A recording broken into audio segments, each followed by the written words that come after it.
The text messages felt incorrect from the initial one. Not incorrect in a blatant manner, not unmistakably composed by another individual, but incorrect in a nuanced, profoundly disturbing way that only individuals who genuinely understood Emily Rodriguez could perceive. The vocabulary was hers, but the essence behind them had disappeared. I have experienced a spiritual transformation. I am perceiving things with clarity for the initial time. Do not attempt to locate me.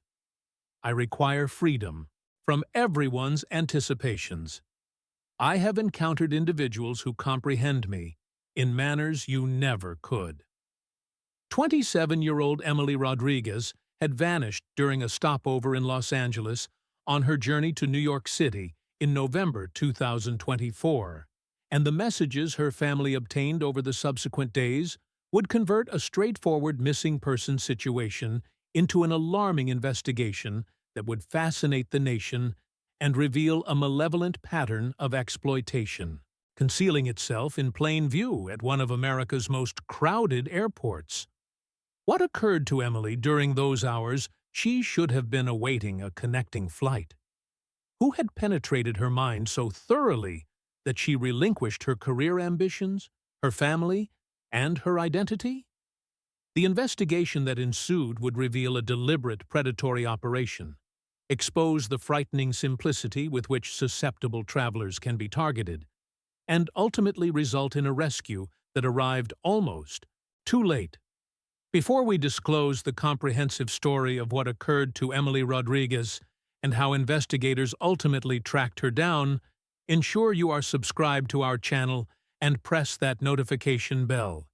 This situation serves as a crucial warning about contemporary trafficking strategies, the significance of recognizing indicators of coercion, and how rapidly someone's complete life can be disrupted by experienced manipulators who exploit moments of transition and vulnerability.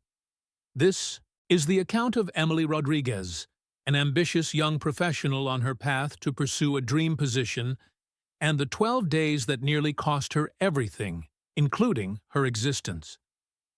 In November 2024, Emily Maria Rodriguez was 27 years old and residing in San Diego, California, where she worked as a digital marketing specialist for a technology startup.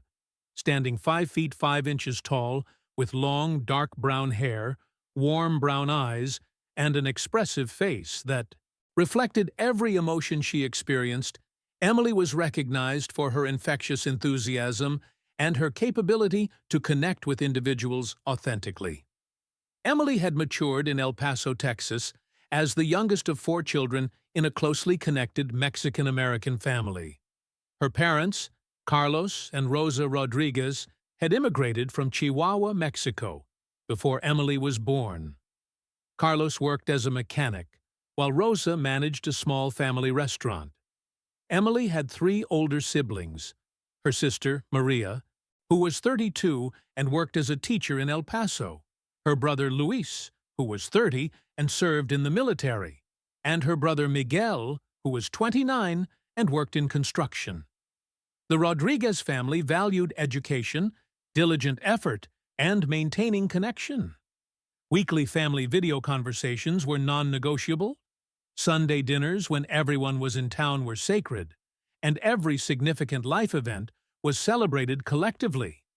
Emily communicated with her mother at minimum 3 times weekly and texted her siblings daily in their group chat designated Los Rodriguez Forever. From an early age, Emily had been the family's social butterfly and natural communicator.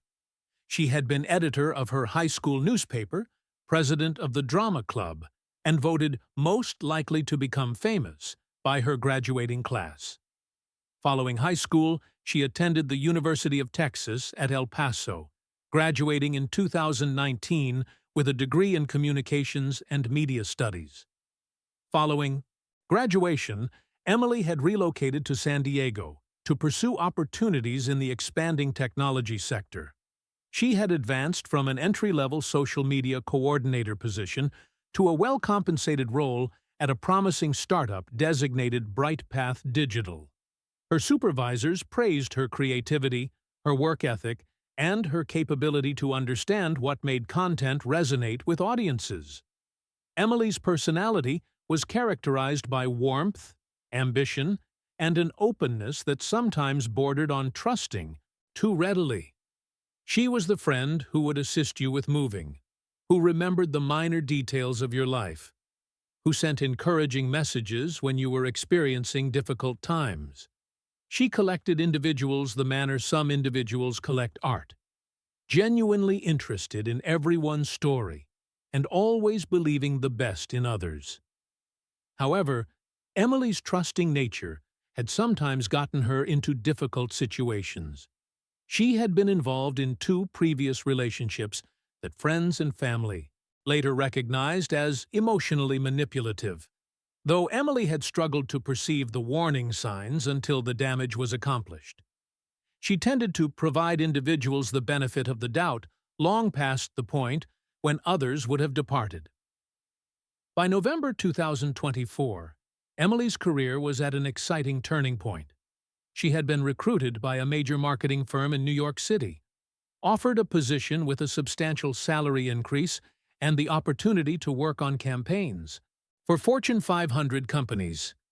It was the type of opportunity she had dreamed about, the validation that all her diligent effort was compensating. The new position was scheduled to commence on December 2, 2024, providing Emily time to relocate, locate an apartment, and settle into New York. She had never resided on the East Coast previously, and while she was nervous about the modification, she was also thrilled about initiating this new chapter of her life. November 15, 2024, Emily booked a flight from San Diego to New York City for November 22nd, planning to spend Thanksgiving week apartment hunting and becoming familiar with the city before her official commencement date. The flight had a stopover in Los Angeles, a routing that was common and that Emily had accomplished before without incident. In the days preceding her departure, Emily had been her customary energetic self. She had spent November 20th and 21st packing her suitcases, video calling her family to display them what she was bringing, and posting excited updates on her Instagram about the relocation. Her final Instagram post, created on the evening of November 21st, displayed her suitcases lined up by her apartment door with the caption, "Ready for my New York adventure. New city, new position, new life. Here we go." On the morning of November 22nd, Emily's roommate and close friend, Jessica Williams, drove her to San Diego International Airport. Jessica later informed investigators that Emily had been nervous but excited that morning, conversing non-stop about her plans for New York and the apartment viewings she had scheduled. They had stopped for breakfast burritos on the route to the airport, a tradition they had whenever either of them was traveling. At the airport, Jessica captured several photographs of Emily at the departure gate, Emily smiling broadly with her carry-on bag and wearing her favorite outfit for travel, comfortable black leggings, an oversized sweater, and her well-worn white sneakers. Emily's long, dark hair was pulled back in a neat ponytail, and she wore minimal makeup, precisely how she preferred when traveling. Emily embraced Jessica goodbye at 9:45 in the morning and texted her mother as she boarded. On the plane. Next stop. New York, baby. Love you, Mom. Te amo.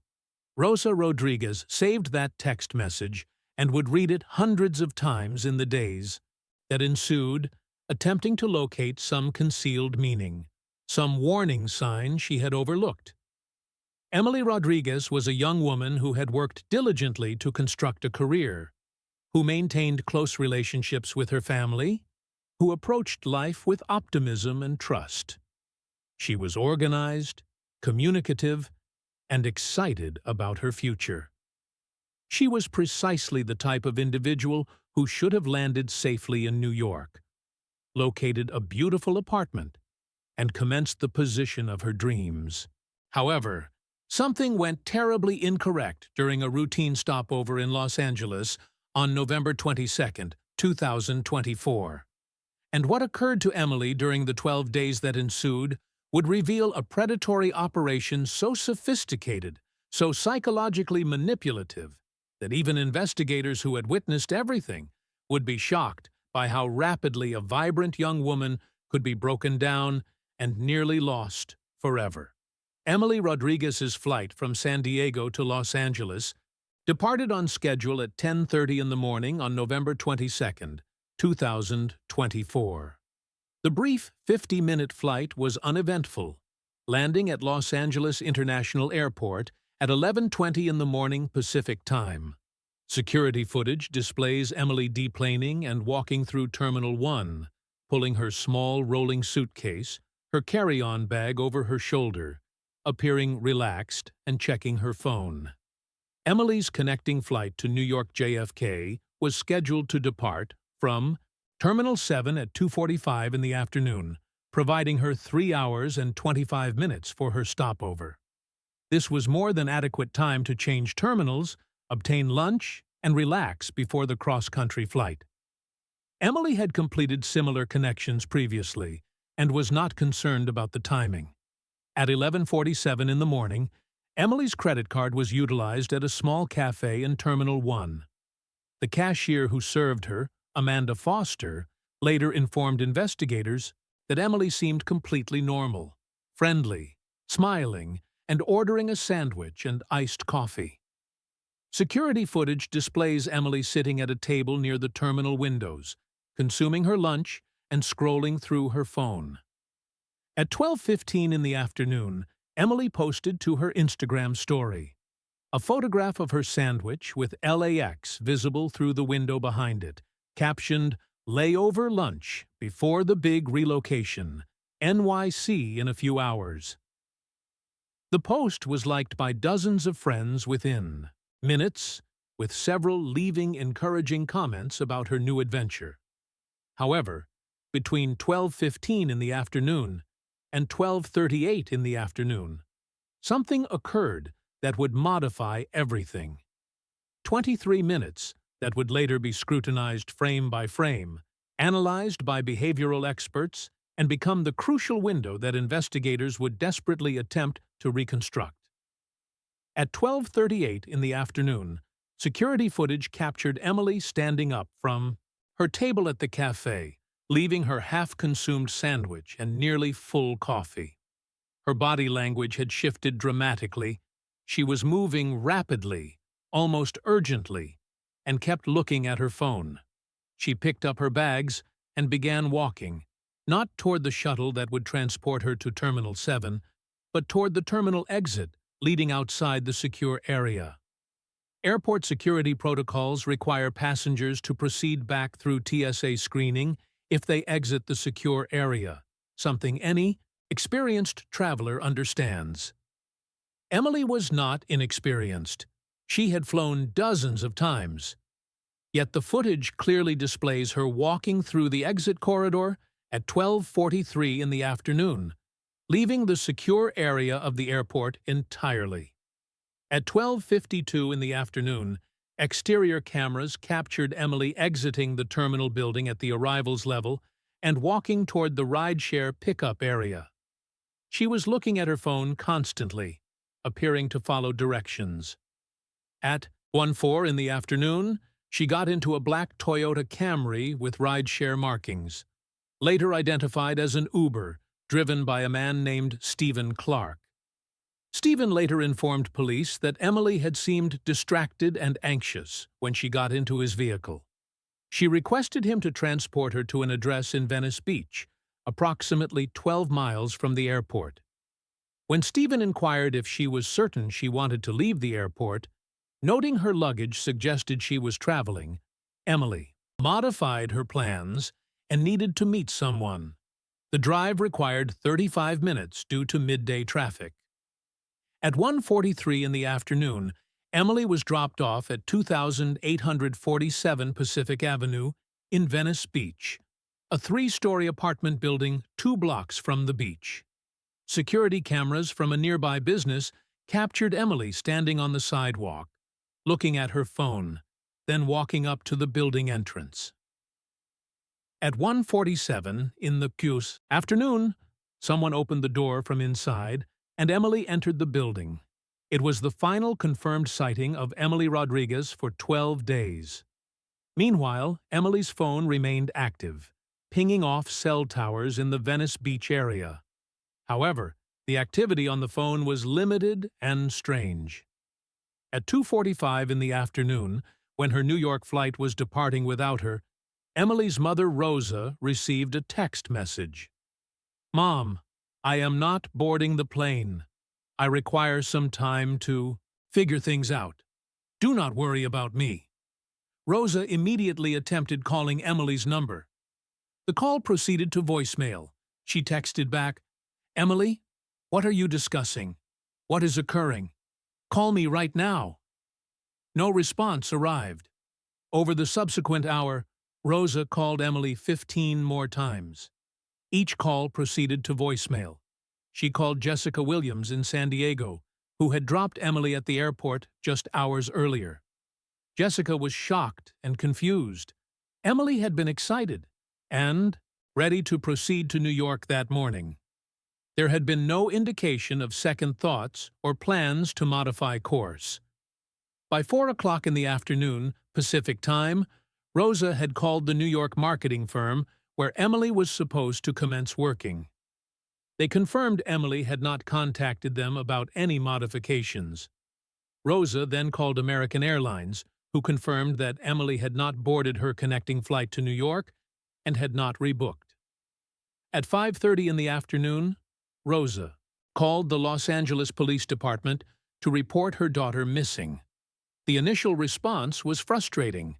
Emily was an adult who had sent a text stating she was acceptable, who had seemingly left the airport of her own volition. The LAPD Missing Persons Unit was notified, but classified the situation as low priority. Then the disturbing text messages began arriving to multiple family members, each one more alarming than the previous. On November 23rd, at 8:47 in the EPIDE morning, Emily's sister Maria received a text. "I have encountered individuals who perceive me for who I genuinely am, not who you all desired me to be. I require space to discover my authentic self." On November 23rd, at 2:15 in the afternoon, Emily's brother Luis received a message. "The universe positioned me precisely where I needed to be. I am learning truths that society conceals from us. Do not attempt to locate me." On November 24th, at 11:30 in the morning, he received a text that made his blood run cold. "Dad, I understand you will not comprehend this, but I have discovered my real family here. Individuals who accept me completely. I am finally free." The language was particularly disturbing to everyone who understood Emily. She had never utilized phrases like authentic self, or the universe positioned me, or real family. Emily was practical, grounded, and while spiritual in a traditional Catholic sense, she was not given to New Age terminology. The messages sounded like Emily's vocabulary had been replaced with someone else's script. Most alarmingly, Emily's Instagram account became active again on November 25th, with a post that shocked everyone who understood her. It was a blurry photograph of a sunset over the ocean with a lengthy caption. "I have spent 27 years living for other individuals' expectations, for my family's dreams, for society's definition of success, for a future that was never genuinely mine. However, I have awakened to a new consciousness. I have discovered a community that perceives the real me. I am precisely where I am meant to be. Do not mourn the old Emily. She was never truly alive." The post received hundreds of comments, from concerned friends and family members begging Emily to call them, inquiring if she was acceptable, stating they were worried about her. However, Emily's account displayed no response to any of the comments. Jessica Williams observed the post and immediately called Rosa in tears. "That is not Emily," Jessica stated. "Someone possesses her phone. Someone is making her compose these things. Emily would never converse like that. Something is seriously incorrect." By November 26th, 5 days following Emily's disappearance, the Rodriguez family had mobilized completely. Maria had taken leave from her teaching position and flown to Los Angeles. Luis had obtained emergency leave from his military base. The family had hired a private investigator and was working to obtain media attention for Emily's situation. Their pressure on the LAPD finally resulted in the situation being elevated to Detective Robert Martinez, a veteran investigator in the Missing Persons Unit who specialized in situations involving vulnerable adults and possible exploitation. Detective Martinez immediately recognized warning signs that the initial assessment had overlooked. The pattern of Emily's disappearance, leaving the airport abruptly, the drastic modification in communication style, the concerning social media activity, matched profiles Martinez had observed in situations involving manipulation, coercion, or recruitment by groups that targeted vulnerable individuals. Detective Martinez obtained Emily's phone records and made a crucial discovery. Between 12:15 in the afternoon and 12:38 in the afternoon on November 22nd, those 23 minutes when Emily's behavior had modified so dramatically at the airport, she had received 4 text messages from an unknown number. The messages had been deleted from Emily's phone. However, they existed in the carrier's records. The phone number was traced to a prepaid phone purchased with cash at a convenience store in Santa Monica 3 days before Emily's arrival in Los Angeles. Store security footage displayed a woman in her 30s purchasing multiple prepaid phones. However, she wore a hat and sunglasses that obscured her face. Detective Martinez also discovered that Emily's phone had been consistently pinging off cell towers in the Venice Beach area since November 22nd, specifically near Pacific Avenue. This suggested Emily was being kept in a relatively confined location, likely within a few blocks' radius.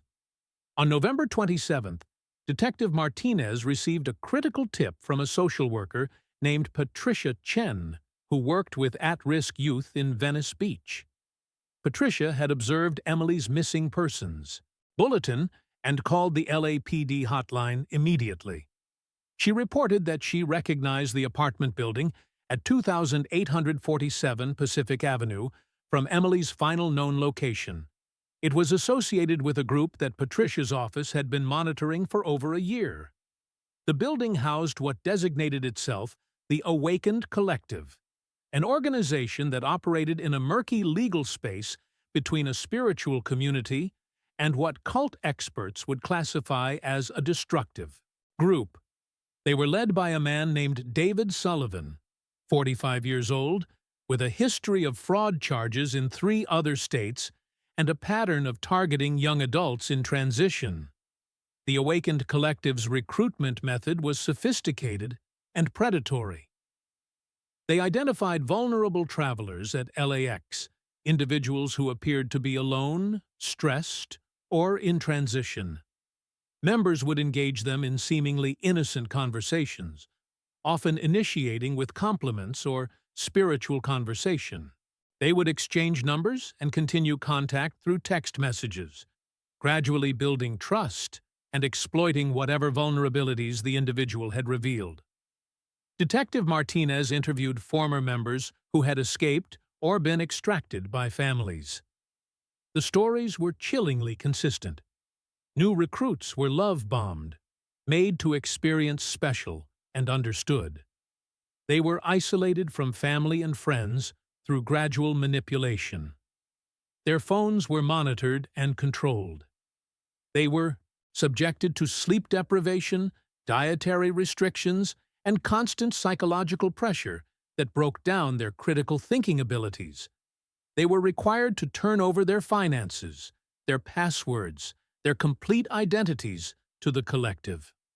One former member, a young woman named Rachel Foster, who had been extracted by her family 6 months earlier, provided particularly valuable information.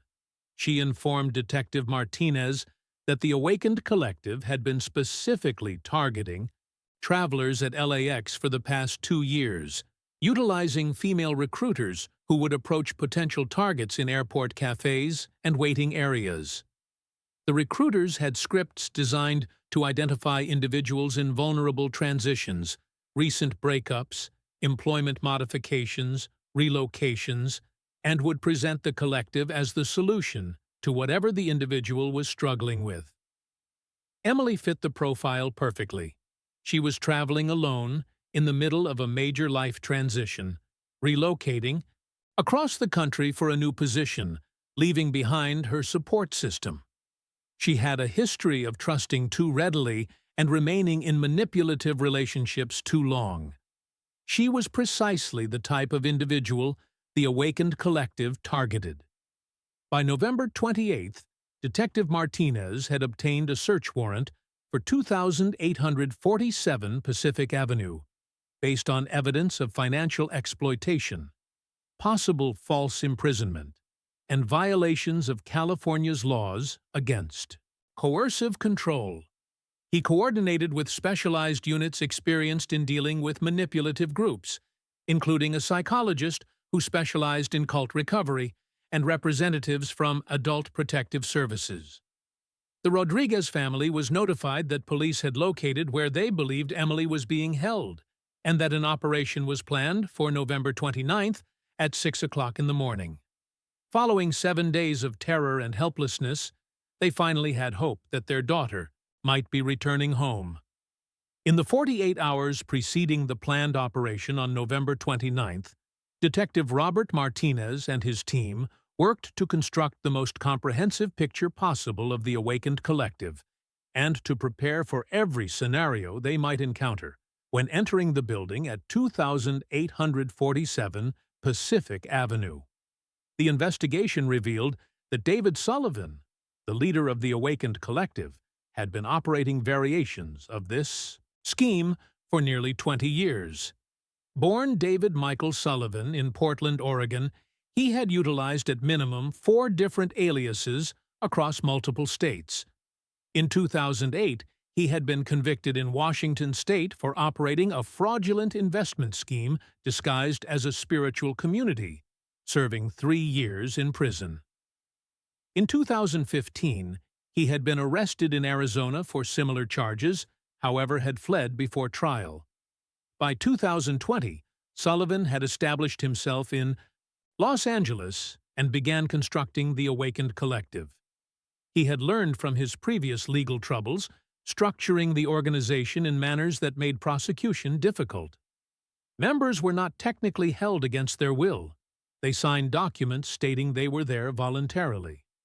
Money was transferred through voluntary donations rather than mandatory fees, and the psychological manipulation was sophisticated enough that victims often defended their captors even following being freed. Sullivan's recruitment operation at LAX was particularly calculated. He employed 4 core members, all individuals he had manipulated years earlier, who now served as his loyal recruiters. They worked in shifts, spending hours in airport terminals identifying potential targets. They looked for specific markers: travelers alone, individuals who appeared anxious or stressed, individuals in their 20s and 30s who might be in life transitions. The initial approach was always subtle and friendly: a compliment, an offer to watch someone's bags while they proceeded to the bathroom, a conversation about travel destinations. The recruiters were trained to inquire seemingly innocent questions designed to identify vulnerabilities. Are you traveling for work or pleasure? Big modifications in your life? Do you experience like you are living your authentic purpose? Once they identified someone vulnerable, they would exchange numbers and begin a text message campaign. The PD messages were carefully crafted to mirror the individual's own concerns back to them while presenting the awakened collective as the solution.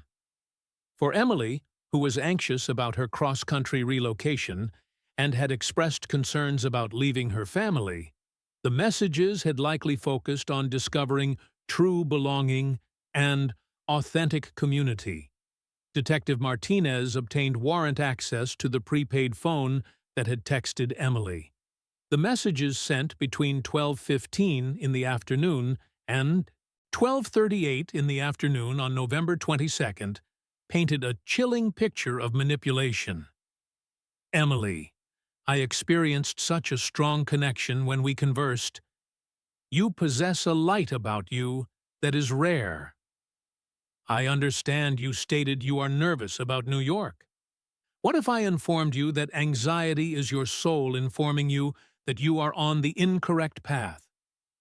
There is a community here in LA that could modify your life. Individuals who will perceive the real you. Would you be open to meeting them before you depart? Sometimes the universe positions obstacles in our path to redirect us to where we are meant to be. What if missing your flight was actually a gift? Former members who had been recruited through similar tactics described how rapidly the process escalated once they arrived at the Pacific Avenue building. They were immediately love-bombed by everyone in the house, made to experience special and understood in manners they had never experienced. Within hours, they were being encouraged to contact family to state they were safe and exploring a new opportunity. Their phones were taken under the guise of a digital detox to assist them be fully present. The psychological techniques utilized were textbook coercive control, sleep deprivation through late-night awakening sessions, dietary restrictions presented as cleansing, constant group activities that prevented private thought, and a systematic breaking down of individual identity in favor of collective thinking. New members were required to share their deepest fears and vulnerabilities in group sessions, information that was then utilized to manipulate them further. Most disturbing was the financial exploitation. Members were required to turn over their bank passwords, credit cards, and any assets to the collective fund. Sullivan had refined a system where members would take out credit cards, personal loans, and even drain retirement accounts, all under the belief that they were investing in their spiritual growth and that abundance would flow back to them. Financial records obtained through warrants displayed that the awakened collective had extracted over $800,000 from members in the past 3 years. Emily's bank account had already been accessed. On November 25th, 3 days following her disappearance, her savings account of $8,400 had been transferred to an account controlled by Sullivan. Her credit cards displayed charges totaling $3,200 for workshop fees and community contributions. Detective Martinez also uncovered evidence that Sullivan had become increasingly paranoid about law enforcement. Encrypted messages between Sullivan and his core members discussed protecting the collective from outside interference and ensuring members remained committed to the path even when families attempt to poison their minds. Most concerning was evidence that Sullivan had begun researching how to relocate operations if law enforcement became too interested. Messages discussed potential locations in Mexico and mentioned taking the most committed members if they needed to relocate the community. Detective Martinez realized that time was critical. If Sullivan suspected police involvement, he might flee with Emily and other members, making recovery exponentially more difficult. By November 28th, the evening before the operation, the team had assembled 12 LAPD officers, a crisis negotiator, Dr. Patricia Moore, a psychologist specializing in cult recovery, representatives from Adult Protective Services, and a paramedic team in case medical intervention was needed. The Rodriguez family was briefed on what to anticipate. Detective Martinez was honest with them. Emily might not recognize them as individuals attempting to assist. She might defend Sullivan and the collective. She might insist she desired to remain. The psychological manipulation she had experienced could require weeks or months to fully break down. Rosa Rodriguez, Emily's mother, inquired through tears, "Will I obtain my daughter back? The real Emily?" Detective Martinez could not promise that. However, he could promise they would accomplish everything possible to provide Emily the chance to make a genuine choice, free from manipulation, about her own life. At 5:47 in the morning on November 29, 2024, as dawn was just beginning to break over Venice Beach, Detective Martinez and his team took their positions around 2847 Pacific Avenue. The building was a faded yellow three-story apartment structure, with bars on the ground floor windows and a heavy security door at the main entrance. At precisely 6 o'clock in the morning, Detective Martinez knocked on the door and announced, "Los Angeles Police Department, we possess a warrant to enter this property and conduct welfare checks. Open the door immediately." For 45 seconds, there was no response. Then sounds of movement inside. Footsteps running, voices urgently whispering, the scrambling of individuals who had been caught off guard. Detective Martinez knocked again, harder this time. "We are making entry in 30 seconds. Open this door." At 6:02 in the morning, the door opened. David Sullivan himself stood there, wearing white linen clothing and an expression of forced calm. "Officers, I do not understand what you think is occurring here. However, everyone in this building is here of their own free will, engaging in protected spiritual practices." Detective Martinez pushed past him. "We possess a warrant, Mr. Sullivan. Step aside." What officers discovered inside was worse than they had anticipated. The complete first floor had been converted into a common living space, with thin mattresses covering the floor, minimal furniture, and walls plastered with hand-drawn mandalas and phrases about awakening and consciousness. The air was thick with incense, and underneath it, the smell of too many individuals living in too small a space with inadequate hygiene. The kitchen had almost no food, some rice, protein powder, and what appeared to be vitamin supplements. Investigators later confirmed that members were kept on a severe caloric restriction, around 800 to 900 calories per day, weakening them physically and mentally. They discovered 11 individuals in the Idruciti building, all in various states of psychological distress and physical deterioration. Emily Rodriguez was discovered in a second-floor room, sitting cross-legged on the floor with 5 other individuals, all wearing white clothing, all with the same vacant, distant expressions.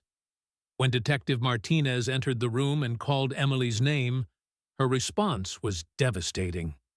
She looked up at him with empty eyes and stated in a flat, emotionless voice, "I am not Emily anymore.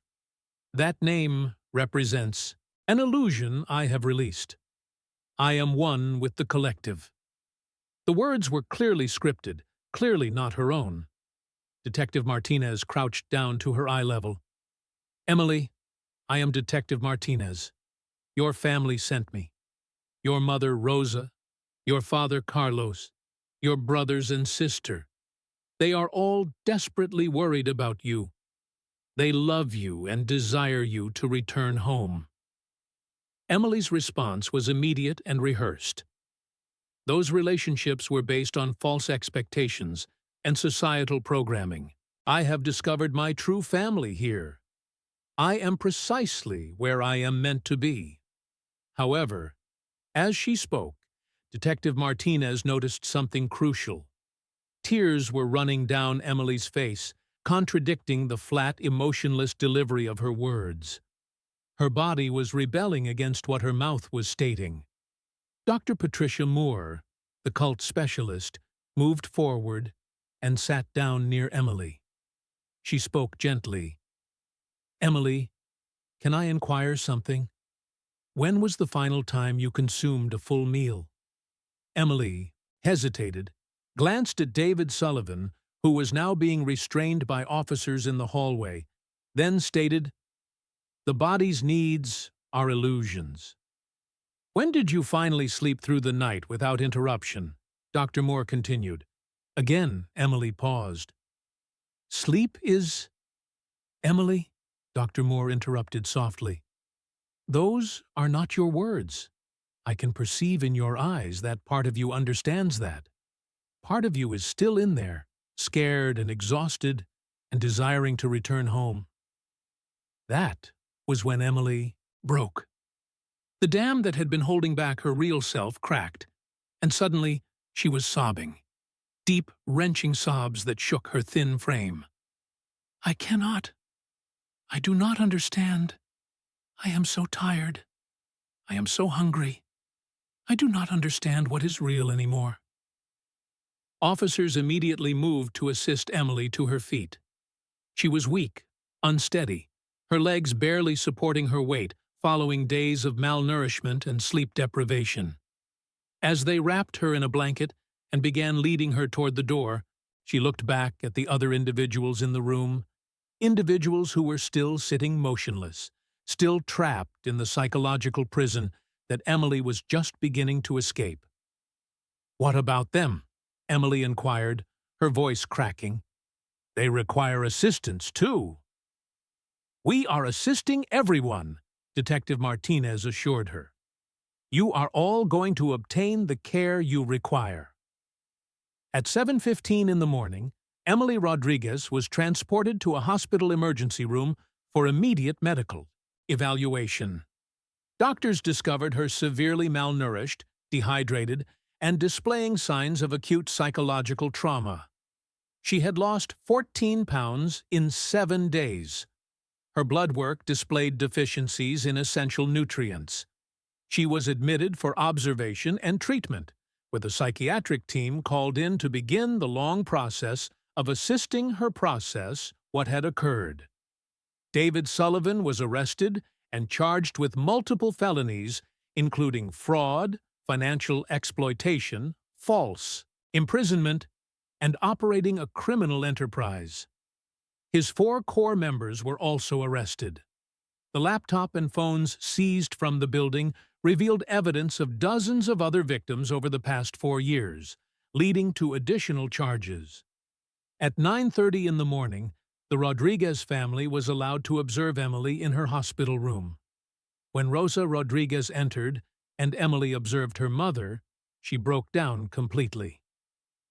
"Mom, I am so sorry. I do not understand what occurred.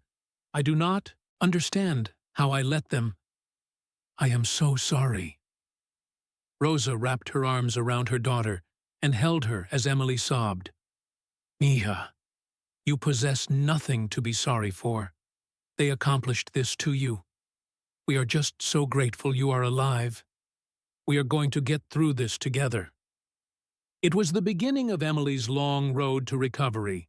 However, in that moment, surrounded by her family, Emily Rodriguez had finally been discovered.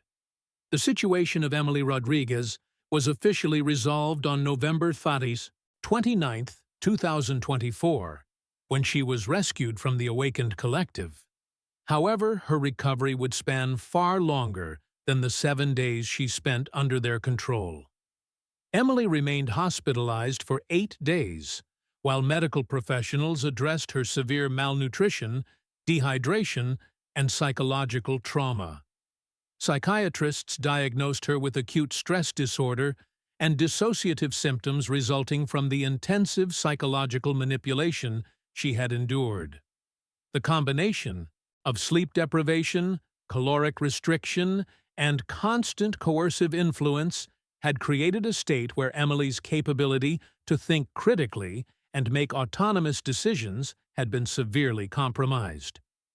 David Sullivan was charged with 15 felonies, including fraud, grand theft, false imprisonment, operating a criminal enterprise, and financial exploitation of vulnerable adults. Evidence recovered from the Pacific Avenue building revealed a systematic operation that had victimized, at minimum, 43 individuals over 4 years, extracting over $800,000 in total. In May 2025, Sullivan pleaded guilty to avoid trial and was sentenced to 12 years in state prison. His 4 core members received sentences ranging from 4 to 7 years. The investigation also led to significant modifications in airport security protocols. LAX implemented new training for security personnel to recognize signs of predatory recruitment, established a dedicated task force to monitor for suspicious activity in terminals, and launched a public awareness campaign warning travelers about manipulation tactics. Similar programs were adopted at airports nationwide. For Emily, the journey back to herself was long and painful. She spent 3 months living with her parents in El Paso, undergoing intensive therapy with specialists in trauma and coercive control. The work involved processing how she had been targeted, manipulated, and nearly lost, completely. She had to rebuild her sense of identity and learn to trust her own judgment again. The New York position opportunity was gone. However, Emily discovered she no longer desired it. The experience had fundamentally modified her priorities. She eventually returned to San Diego and took a position at a nonprofit organization that supports survivors of exploitation and coercive control. She discovered purpose in assisting others recognize manipulation tactics and rebuild their lives. Following similar experiences, Emily also became a public advocate for cult awareness and airport safety. She partnered with law enforcement to develop training materials about recruitment tactics and gave presentations at colleges about recognizing coercive control.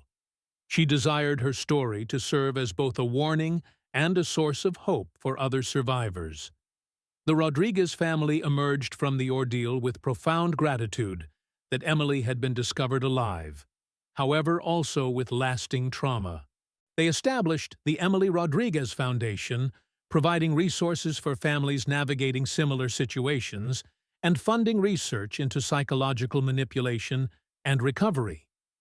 Emily's situation highlighted critical vulnerabilities in how predatory groups operate in public spaces, targeting individuals during moments of transition when they are most vulnerable.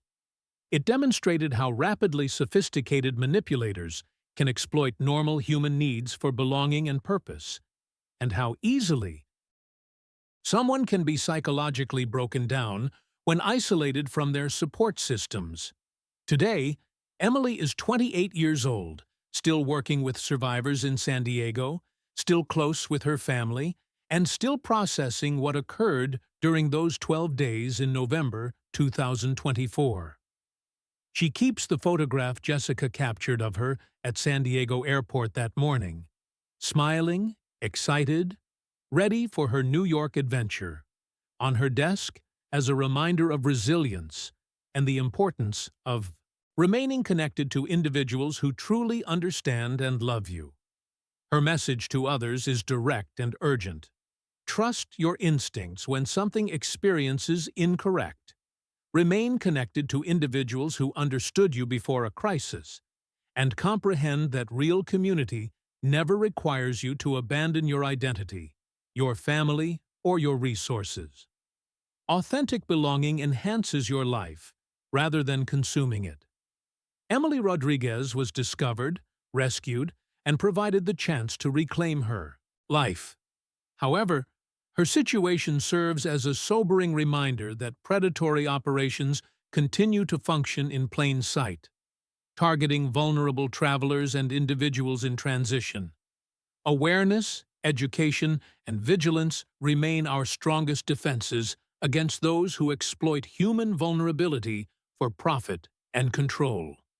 The complete narrative has been successfully rewritten, maintaining all original content, converting all numerals to written form, preserving the English language throughout, and ensuring the text maintains or exceeds the original word count without any summarization or reduction of information.